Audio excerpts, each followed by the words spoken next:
রাজনীতি সৌন্দর্য একটা বিষয়, কিন্তু মাঝে মাঝে অসুন্দর হয়ে যায় কিছু ব্যক্তিদের দ্বারা। আসলে এটা কখনো কাম্য না। রাজনীতি একটা সুন্দর জায়গা, যেটার পরিচয়টা পাচ্ছি তারেক রহমান। সে কিন্তু দীর্ঘদিন বাহিরে ছিল, অনেক চড়াই উতরাই পেরিয়ে অনেক ত্যাগ তিতিক্ষা করে তারপর কিন্তু সে বাংলাদেশে এসেছে। অনেক কিছু সে কিন্তু সয়ে যাচ্ছে। এটাও কিন্তু দেখছি তার ভালো দিকগুলো যেভাবে মানুষ দেখছে, এটা কিন্তু খুবই প্রশংসনীয়। সে কিন্তু এখন অনেক আওয়ামী লীগের অফিসগুলো খুলে দিচ্ছে, যেগুলো অনেক দিন পর্যন্ত বন্ধ ছিল, অনেক দিন পর্যন্ত তালাবদ্ধ ছিল। এটা কিন্তু অনেক ভালো দিক আমি মনে করি।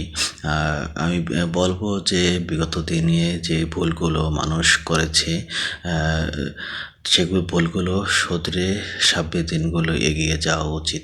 রাজনীতির সৌন্দর্য জায়গায় যে কোনো গণতান্ত্রিক রাষ্ট্রে ব্যক্তি যে কোনো দল করতেই পারে। সেটা তার একজন একজন ব্যক্তির তার অধিকার, এটা যে কোনো দল করতেই পারে। তাই না যে একজন ব্যক্তি অন্যজন ব্যক্তির উপর হামলা করবে, মামলা করবে, তাকে হেনস্থা করবে। এ ধরনের রাজনীতি কিন্তু বাংলাদেশে এখন আর চায় না।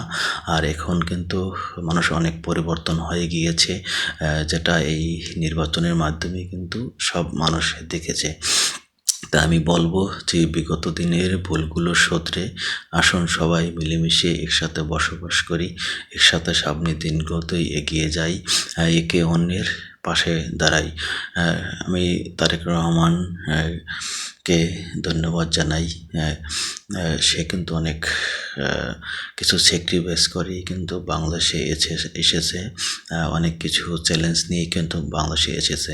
আমি মনে করি সবাই মিলেমিশে একসাথে কাজ করে সামনের দিনগুলোতে আমরা সবাই মিলেমিশে কাজ করে বাংলাদেশটাকে এগিয়ে নিয়ে যাই। বাংলাদেশে সবার অধিকার আছে, সব মানুষের। এখানে সকল ধর্ম বর্ণ মানুষের অধিকার আছে। বাংলাদেশটা স্বাধীন হয়েছে সকল মানুষকে নিয়েই। আমরা চাই সকল মানুষকে নিয়েই এই দেশে বসবাস করতে। সবাই ভালো থাকুন, সুস্থ থাকুন। হিংসা নয়, বিদ্বেষ নয়, ভালোবাসতে শিখুন। সবাইকে নিয়ে দেশটা সুন্দরভাবে গড়ে তুলুন। আল্লাহ হাফেজ।